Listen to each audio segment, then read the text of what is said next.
Mga kapamilya, nakatutok tayo dito ngayon sa PGT PGT Exclusives. Exclusives. Huwag niyo pong kakalimutan na gamitin ang ating official hashtag for tonight dahil kasama ninyo Lorraine Galvez. Ako naman si Wise Estabilio. At eto na nga, grabe.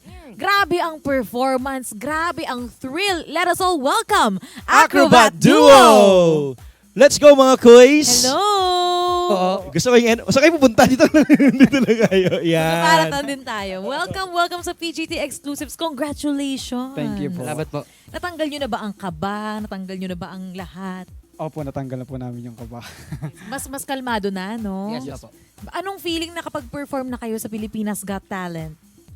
Sobrang saya po dahil first time po namin mag-perform sa PGT. Kumusta naman na may kakambal pala si Power Red Ranger? Pero ang ganda ng mga damitan nyo, ha? Pero gusto kong i-congratulate kayo doon sa performance ninyo kanina. Pinakaban nyo kami ng malala.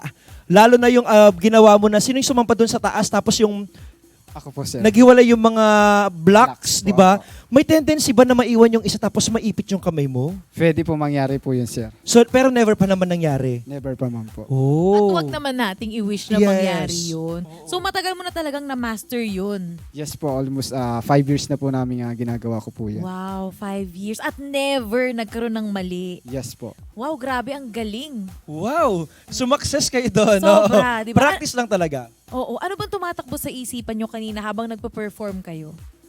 Gawin lang po namin na maging masaya, maging happy para sa aming pamilya na gagawin namin. Kaya binuhos na po namin. And then kung may nabitin naman po sila, mas meron po sila nakakaabang-abang sa amin. Tama. Yes, opo. Kayo po.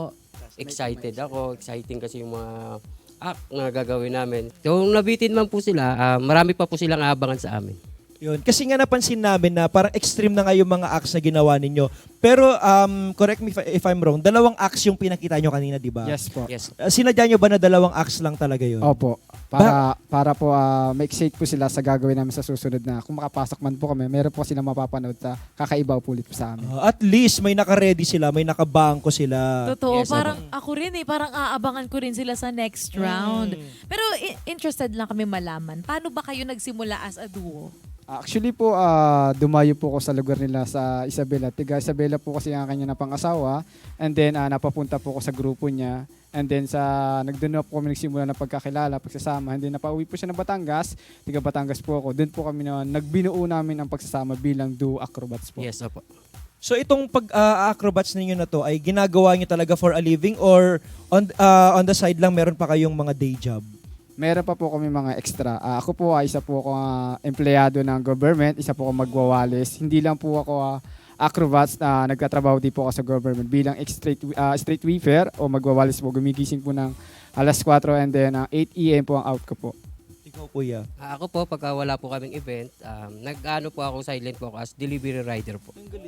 Yes. Alam nyo, nakaka-amaze kayo na kahit na sobrang busy ninyo sa kanya-kanya mga buhay, nagagawa nyo pa rin itong mga ganitong mga acts, di ba, pag-acrobats. Tapos, maliban sa kumikita na kayo ng sahod doon sa isa, meron pang on the side. Alam mo, nakakabilib kayo, ha? Nakaka-proud. Thank you po. Thank you po. Totoo. At saka kudos, 'di ba? Shout out sa ating mga street sweepers diyan at saka delivery riders. Ang sisipag nila. Salamat po. 'Di ba? Anong reaction niyo naman sa komento ng ating judges? Kasi parang halo-halo yung yung reaction nila, 'di ba? Sila pong tatlo nakapag-yes. Pero po kay Sir, sige po, siguro medyo nabitin o medyo po, hindi po, medyo nakulangan po siguro si Sir. Kaya po, nag-no po siya. Ikaw, kuya. Yes, opo. Yung masasabi lang po namin sa next na ano po namin na pagtatanghal po, papakita po namin yung iba pa para po mas humanga pa po yung ating mga hurado. Totoo yan. Pero bakit naman karapat dapat na umabot kayo sa live shows ng PGT Season 7? Karapat dapat po kami kasi marami po kaming hinanda, pinagandaan po at alam po namin na ito po ay kabang-abang po. Sobrang masaya po kami gawa ng first time po namin na sumali nga po sa event sa Pilipinas Got Talent. Gusto po talaga namin, pangarap po talaga namin sumali sa Pilipinas Got. Gusto po namin ma-share ang aming talento sa mga kabataan. At na-share nyo talagang tunay dahil sobrang husay ng talento ninyo. Maraming salamat sa pag-share dito sa Pilipinas Got Talent. Yes, opo. Thank you and congratulations. Kaya naman mga kapamilya, Acrobat Duo! Salamat po. Salamat po. Thank you so much.